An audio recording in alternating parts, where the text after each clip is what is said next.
El 2020 será sin duda un año histórico, un año crucial para la vida política, económica, cultural, social de Bolivia. Su cita histórica es el 3 de mayo, día en que se realizarán las elecciones generales para saber quién habrá de ser el sucesor constitucional de Evo Morales. Sin duda alguna hay atención internacional, también en toda América Latina, sobre el desenlace que pueda tener toda esta historia que se está escribiendo en ese país andino. Resulta interesante conocer lo que el Observatorio de las Democracias al sur de México y Centroamérica pues también advierten de este escenario. Quédate a conocer los detalles de lo que sin duda va a ser un momento histórico para los bolivianos. Quédate a conocer los detalles.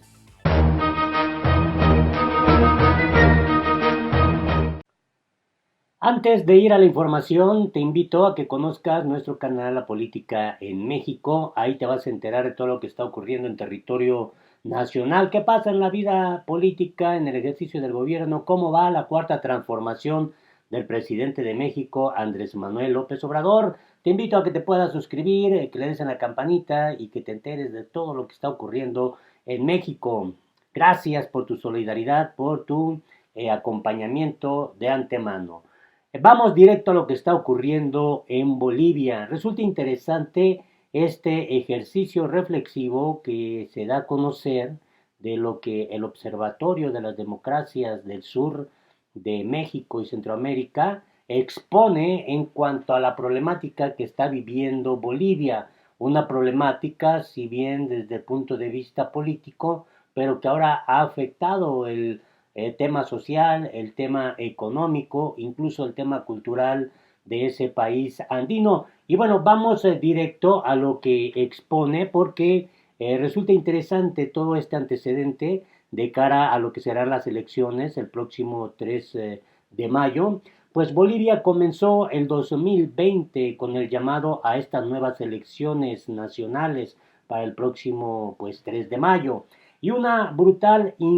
pronta contra la estructura y los procesos indígenas del ahora endeble proyecto plurinacional. Está en riesgo el proyecto de la Bolivia plurinacional que emprendió el expresidente Evo Morales.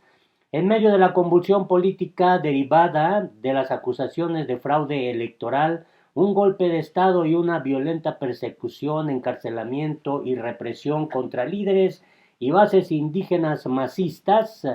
esto de masistas por el partido político de Evo Morales, el Movimiento al Socialismo, el MAS, así como de diplomáticos venezolanos, mexicanos y médicos cubanos. El juego electoral se anuncia en medio de la violencia y un degradante estado de excepción. Esa es la introducción que nos da Pablo Uc, miembro de este observatorio para las democracias del sur y Centroamérica. Y bueno, vale la pena ir retomando elementos para darle a todos ustedes también un panorama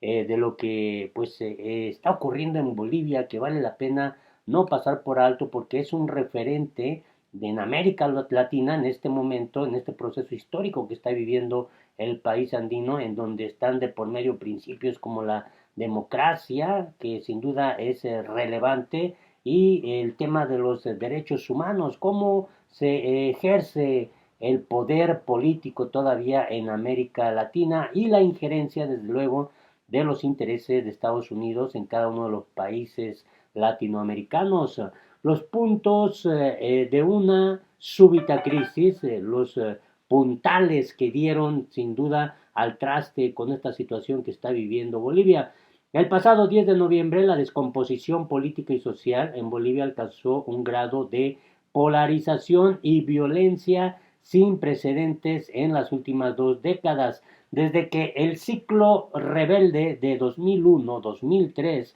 y la defensa del proyecto constituyente de 2006 llevaron a un proceso político que revolucionó al país andino amazónico. El contexto de crisis estalló tras los comicios del 20 de octubre, tras una caída del sistema de conteo. los resultados publicados por el Tribunal Electoral posicionaron al partido oficialista, Movimiento al Socialismo más, otro instrumento político para la soberanía de los pueblos,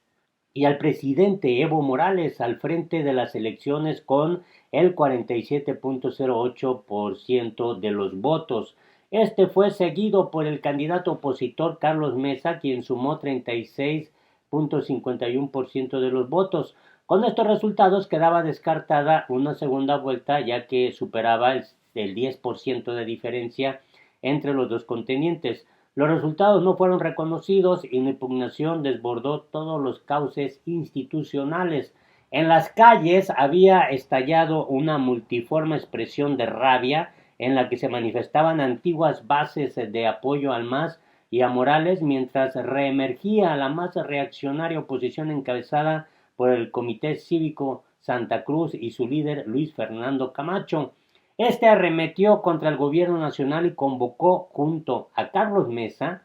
al desconocimiento de las elecciones, llamó a la renuncia del presidente y a incendiar los símbolos referenciales del Estado plurinacional. En consonancia con el proceso de desestabilización, el financiamiento estadounidense, la participación de Estados Unidos en este conflicto, aseguró el amotinamiento de la policía y la compra de las cúpulas de las Fuerzas Armadas, produciendo una convergencia con el desconocimiento de los resultados electorales por parte de la Organización de Estados Americanos. El golpe de Estado surtió efecto y la raquítica reacción del gobierno de Morales fue incapaz de revertirlo y sostener el orden institucional que incluía el reconocimiento de una posible segunda vuelta electoral o incluso el llamado a nuevos comicios. El cerco, amenazas e intimidación del círculo más cercano al gobierno hizo insostenible la dirección del gobierno resistir en el poder.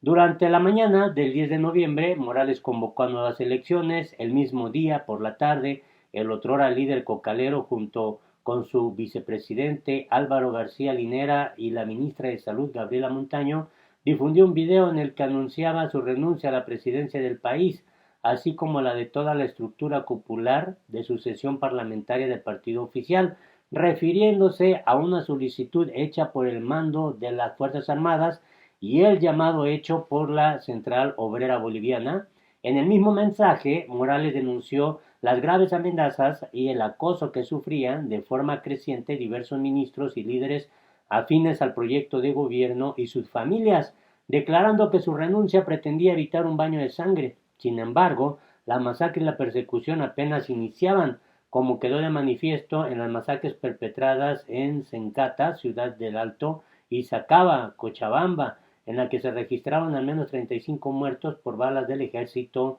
y la policía.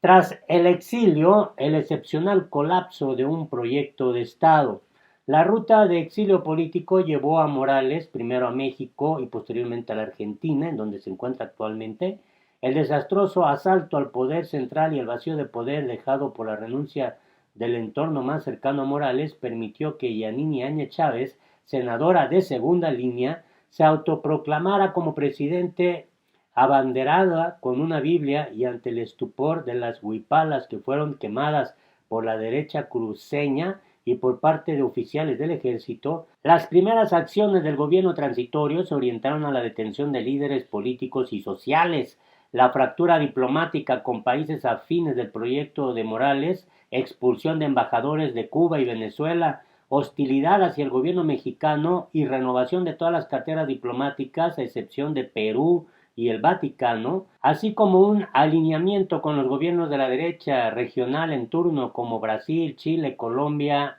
y Estados Unidos. También se anunció el restablecimiento de las relaciones diplomáticas con el Estado de Israel, con quien el gobierno de Morales pues había roto toda relación diplomática, y el restablecimiento de relaciones diplomáticas de alto nivel con Estados Unidos, después de más de una década en que el embajador estadounidense Philip de Goldberg fuera expulsado en La Paz en 2008 por sus sistemáticas prácticas de intervención en la política interna. Esta reaccionaria ideologización de la política del gobierno asentado tras el golpe de Estado condujo a la expulsión de la Brigada Médica Cubana, lo cual significó que los cerca de 750 profesionales y especialistas en las diversas áreas de salud dejen sin atención hospitales y clínicas de más de 28 provincias del país, todas ellas en regiones de alta vulnerabilidad, mientras que un grueso de los médicos bolivianos graduados en la Escuela Latinoamericana de Medicina en La Habana hoy enfrentan persecución y expulsión de sus centros de trabajo. Por su parte, entre las primeras estrategias para cooptar, intimidar y criminalizar cualquier forma de oposición al gobierno en turno, además de la cooptación y toma total de medios de comunicación, destaca la creación de la unidad especial denominada Grupo anti actividades ilícitas, como puedes leer ahí, entrenada por la inteligencia israelí Mossad con el fin de aniquilar la izquierda boliviana y sus vínculos con lo que el ministro del gobierno de facto denomina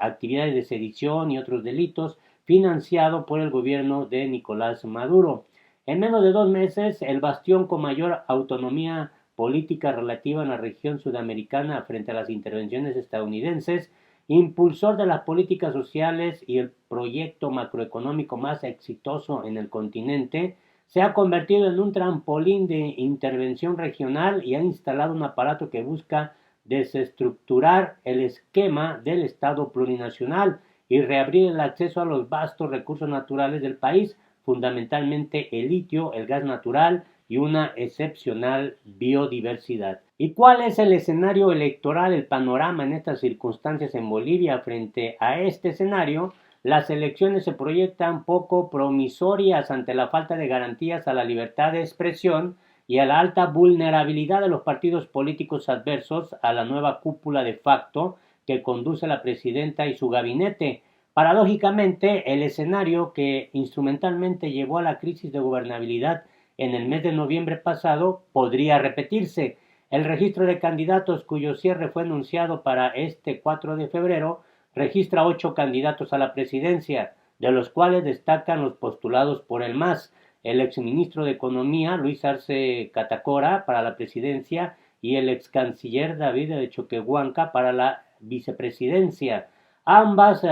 figuras son reconocidas por sus funciones en las administraciones de Evo Morales. Por la alianza Juntos registró Yanini Áñez, presidenta interina, y al empresario Samuel Doria Medina ante los vacíos legales y la inconstitucionalidad de esta fórmula. Por el partido Comunidad Ciudadana está Carlos Mesa, quien de nuevo se postula tras ser el segundo más votado en las elecciones de octubre pasado, pero ahora más debilitado ante la aparición de nuevos candidatos y la fragmentación de la multiforme oposición antimacista. Por el frente ultraderechista, creemos, va Luis Fernando Camacho y Marco Pumari, artífices centrales del golpe de Estado y con gran arrastre en el departamento de Santa Cruz. Resulta claro que aún con los acontecimientos, el MAS sigue fortalecido por la persistente figura de cohesión representada por Evo Morales, así como por el impacto que la figura de Luis Arce puede alcanzar como militante permanente del MAS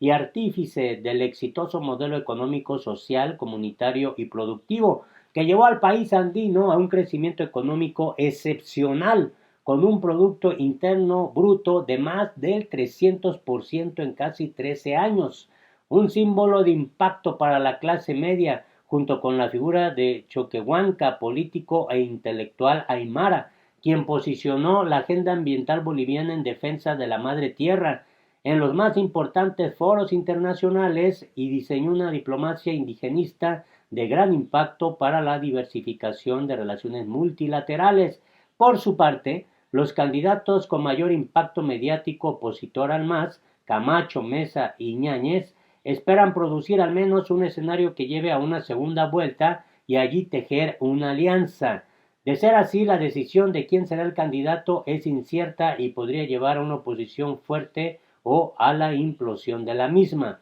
En todo caso, hasta no tener certeza del rumbo futuro tras las elecciones, resultará central reconocer los impactos que en los próximos meses pueda alcanzar la desestructuración súbita de las instituciones plurinacionales, la defensa de la Constitución de 2009 que pueda lograrse en un contexto de estado de excepción y la capacidad de rearticulación de la potencia comunitaria cuya estrategia se basa en las grandes organizaciones sociales indígenas, originarias y campesinas. Bueno, resulta interesante este panorama que nos da este miembro del Observatorio de las Democracias Sur de México y Centroamérica. Sin duda alguna, pues habrá que estar muy atentos de lo que pase ahí en Bolivia. Te invito a que te suscribas a nuestro canal La Política en el Mundo, que le puedes dar a la campanita para que te lleguen inmediatamente las notificaciones y nos dejes aquí abajo tus comentarios.